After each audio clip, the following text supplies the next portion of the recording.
If I were to ask you who the best defensive shortstop in all of baseball is, you might say someone like Carlos Correa or Francisco Lindor. And if you really know your stuff, you might say someone like Nico Hoerner or Astros rookie phenom Jeremy Pena. And while these are all excellent choices, they are not who I think is the best defensive shortstop in the game. In fact, the best defensive shortstop isn't even a shortstop. But before I tell you about the player in question, we need to talk about defensive positional value. After all, why am I focusing on just shortstops? The best defensive player by outs above average this season has been a second baseman, Jonathan Scope, who has been worth nearly 2 times more outs above average than anyone else in the game. Why not focus on him or other phenomenal defensive players at other positions like Nolan Arenado and Manny Machado at third, or Brett Phillips and Max Kepler in right? Do they not matter as much? Kind of. See, all of these players are phenomenal at the positions that they play, but they aren't doing it at positions that are seen as premium defensively. Coined the defensive spectrum, this theory, if you could call it such, believes that positions like first base and left field aren't as difficult to play as positions like catcher, shortstop, and center field. Because of this, being able to contribute higher defensive values at these positions are seen as more valuable than doing it at a position like first. And while outs above average doesn't use positional adjustment, meaning it isn't calculated based on how others do at that position, above average defense at a premium position is seen as more valuable still.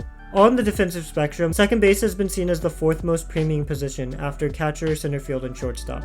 And a lot of second basemen were former shortstops themselves in the minors, who, for various defensive concerns, were moved to second. Ozzie Albies, for instance, was moved because of concerns that his arm wouldn't play at short, and he's played quite well at second base in the majors. Other second basemen were former shortstops in the majors, guys like Trevor Story. Essentially, these people can work it with the glove most of the time. And so, when a second baseman moves to shortstop, it's not surprising when they play decent defense in a pinch. But Tommy Edman is doing something at the big league level that is rarely done. He's a second baseman who's become the best defensive shortstop in the league. It's not like Tommy Edman never played shortstop before. Coming into this season, he had played 17 games at the major league level, and it was his primary position in the minors, playing it 3 times more than he did second. However, 17 games across 4 seasons in the majors isn't a lot, and while he was good defensively in the 17 games that he did play, he was only worth 1 out above average across 122 innings. And in 2022, no one expected Edman to play shortstop because his team, the Cardinals, already had 2 shortstops on the roster. To start the season, the Cardinals were relying on Paul DeJong, a former All-Star who had struggled with the bat the previous 2 seasons, but had still managed to find himself in the 86th percentile in outs above average, and Edmundo Sosa, who had the distinction of being one of 3 players to be in the 90th percentile in max EV, sprint speed, and outs above average. These 2 essentially platooned the second half of last season, but the Cardinals' plan was to primarily go with DeJong at short. But even if DeJong's struggle with the bat continued, the Cards knew that they could slot in Sosa full-time. So how did, 3 months into the season, the full-time second baseman find himself the best defensive shortstop in the league? To explain, we've got to start with the 2 shortstops they already had. Let's start with DeJong. He was given a month, but his continued struggles with the bat resulted in a demotion to AAA in early May. And these struggles were beyond his performance in 2021 too. While having an 86 WRC plus is manageable with good defense, having a 24 WRC plus isn't. And this was exactly where DeJong was hitting when he was optioned to AAA in May. His slash line was 130, 209, 208, essentially unplayable. But what happened to Sosa? He was good in 2021, right? After having a 104 WRC plus in 2021, he's sitting at 50 as of this recording. His defense is still good, but if you're only getting on base 24% of the time, with absolutely no power to show for it, your team is going to start looking for other options, and that's exactly what the Cardinals have done. After giving Sosa and another infielder, Brendan Donovan, a trial run at short, the team called up their second best prospect, Nolan Gorman. The 22-year-old has been fantastic so far. In 40 games, he's had a 124 WRC plus, 24% above league average. But he's a third baseman, second baseman. He doesn't play short. And with Arenado manning third, he's only played second this season. This forced the Cardinals to move Edman, who has always been an above average fielder at second, to short. And Edman hasn't disappointed. Despite only playing 295 innings at short, he's accumulated the 3rd most outs above average of any shortstop in the league, and he's 7th in the entire league with 7 outs above average at short alone. He's essentially Michael Harrising it at short,